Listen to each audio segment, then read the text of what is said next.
On Thanksgiving Eve in 1971, a man in a dark suit stepped onto a short flight from Portland to Seattle. He called himself Dan Cooper, carried a briefcase, and looked like an ordinary passenger. But when he leaned toward a flight attendant and quietly warned her to read the note he had handed over, everything changed. His name would later be twisted into something unforgettable, D.B. Cooper, and his actions that night would haunt the FBI for half a century, the hijacking that shook America.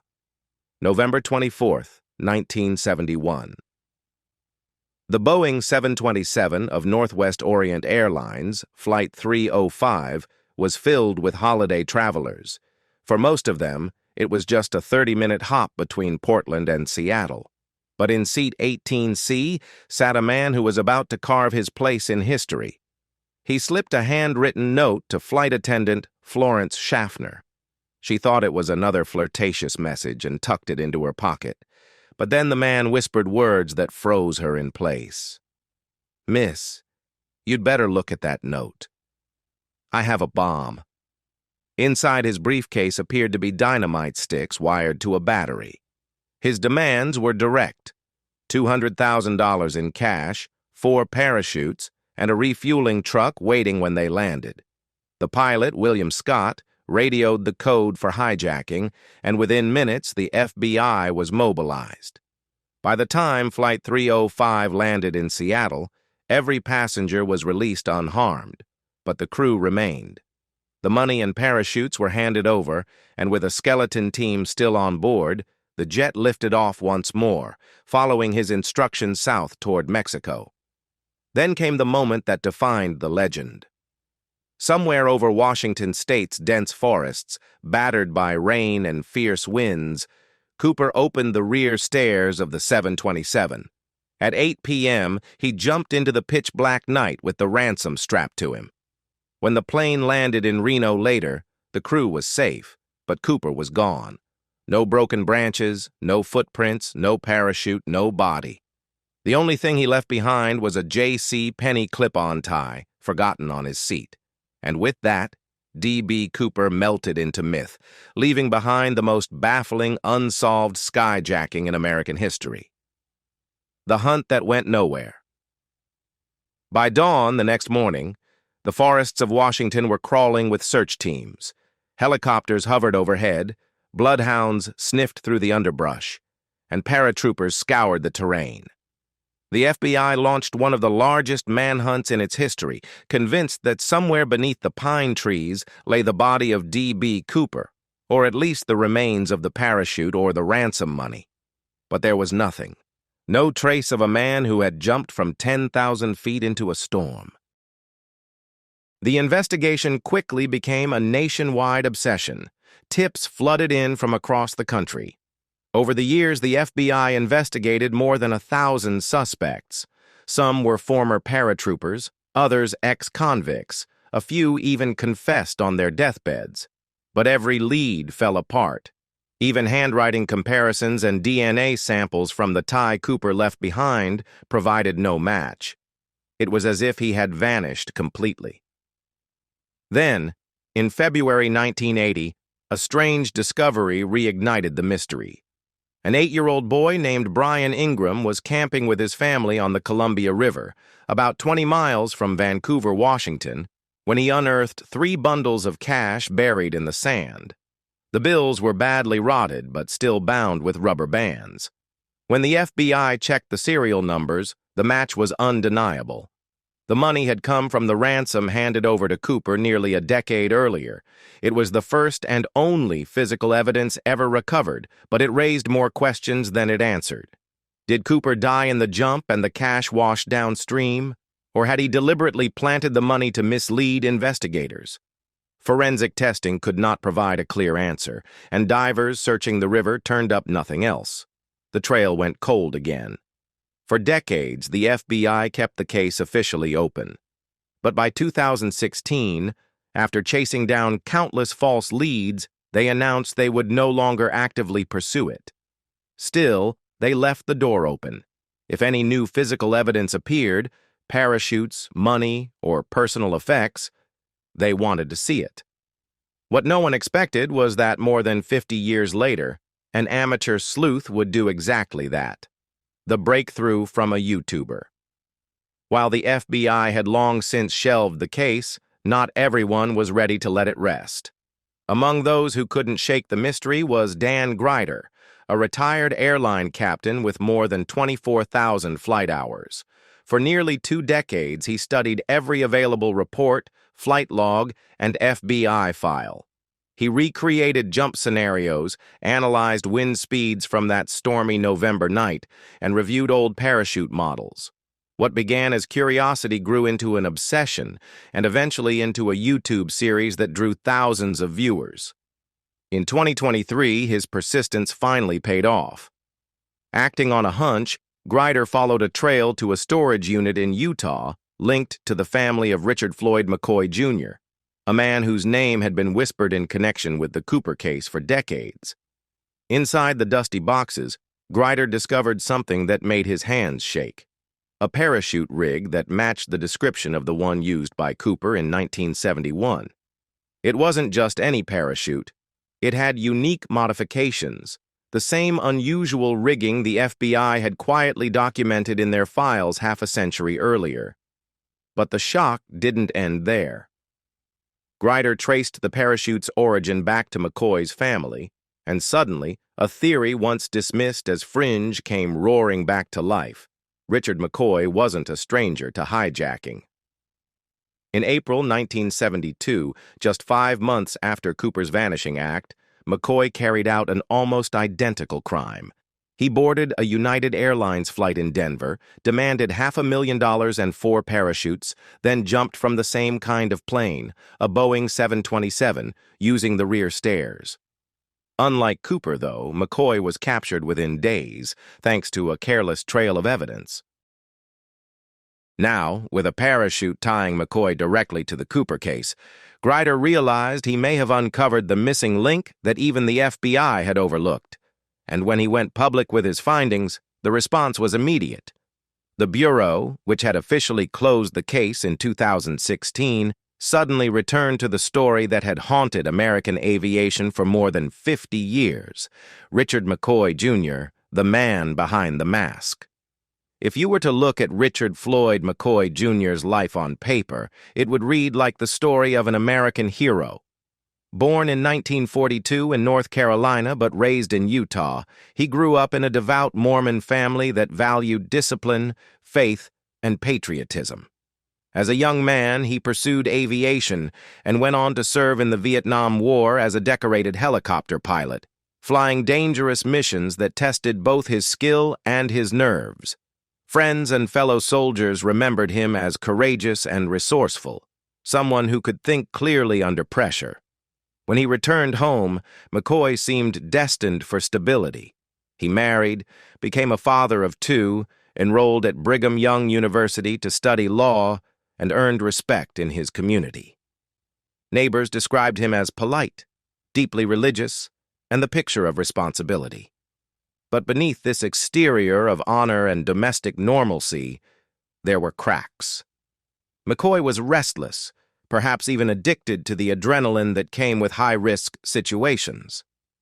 On April 7, 1972, barely 5 months after the infamous skyjacking by the man known as D.B. Cooper, McCoy put a plan in motion that looked disturbingly familiar.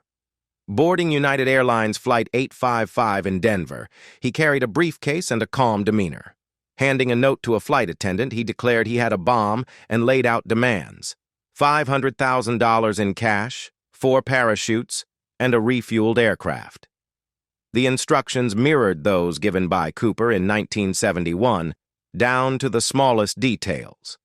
After the ransom was delivered in San Francisco, McCoy released the passengers and ordered the crew to take off again. Hours later, over the Utah desert, he lowered the rear stairs of the Boeing 727 and leapt into the night with the cash. To the FBI, it was as if Cooper had struck again. But unlike the legendary figure who vanished into the forests of Washington, McCoy was less careful. He left behind a handwritten note in the cockpit, along with fingerprints on a drinking glass. Within 3 days, investigators had traced the evidence back to him. He was arrested at his home in Provo, Utah, where the stolen money was recovered. McCoy was sentenced to 45 years in federal prison, but his story didn't end there. In 1974, he joined a group of inmates in a daring escape from a Pennsylvania penitentiary, hiding inside a garbage truck. For 3 months, he remained on the run until FBI agents tracked him to Virginia.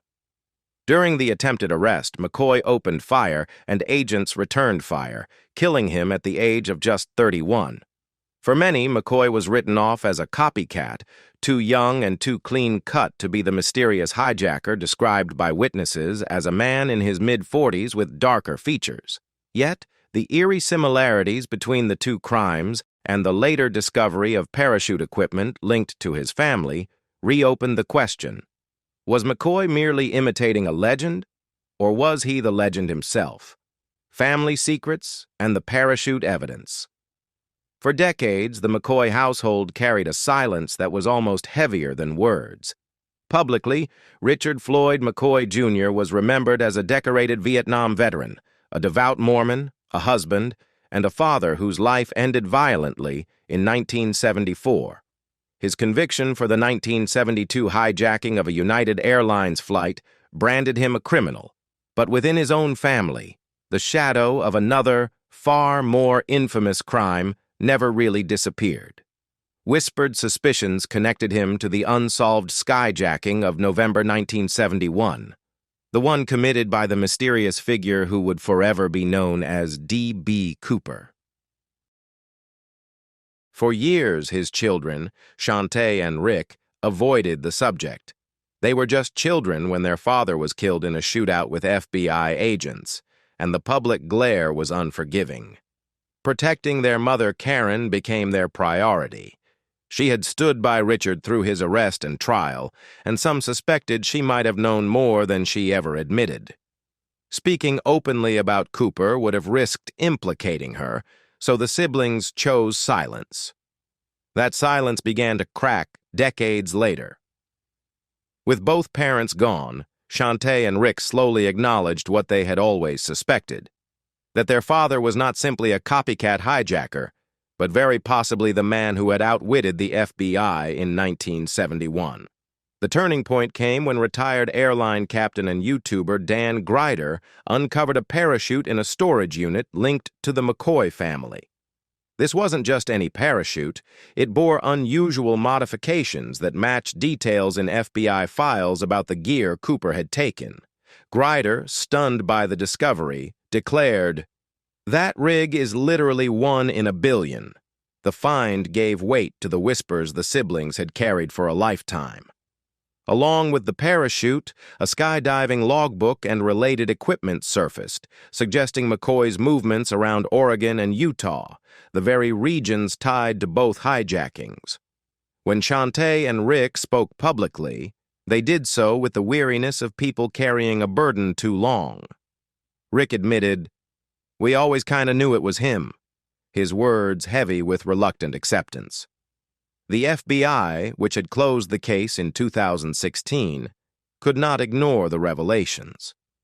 In 2023, agents retrieved the parachute and scoured the property where it had been stored for more than 4 hours. Talk even arose of exhuming McCoy's body to test DNA against the partial samples from Cooper's clip-on tie. Whether those tests will ever be performed remains unclear. Still, one fact is impossible to overlook. The strongest evidence in the D.B. Cooper mystery did not come from rivers, forests, or wilderness searches. It came from the McCoy family itself, hidden away in closets and sheds, shielded by silence, and waiting more than half a century to finally see the light. The confession, the FBI's dilemma, and the tragic legacy. The most haunting moment in Dan Grider's investigation wasn't the discovery of the parachute. It was what came after. For the first time, Richard McCoy Jr.'s children, Shantae and Rick, broke their silence. They admitted that deep down, they had always believed the man Americans knew as D.B. Cooper was their father. Rick explained it plainly. "We never wanted to believe it. But the more we looked at everything, it's all there." He was Cooper. He had to be. Their decision to speak out came only after their mother had passed away, a sign of how heavy the secret had been to carry. The FBI now faced a dilemma. Officially, they had closed the case in 2016, but Grider's findings, and the children's confession, could not be dismissed as another theory from an internet sleuth. The Bureau retrieved the parachute and considered exhuming McCoy's remains to run DNA tests against the samples collected from Cooper's clip-on tie.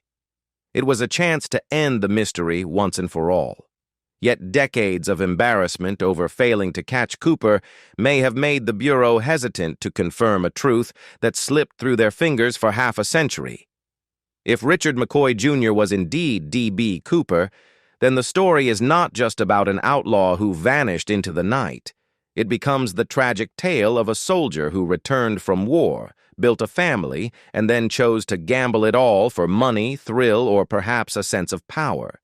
He pulled off the only unsolved skyjacking in U.S. history, then repeated it months later, only to die in a hail of gunfire at 31. Behind the mystery was no ghost, but a flawed man whose choices destroyed his life and scarred his family.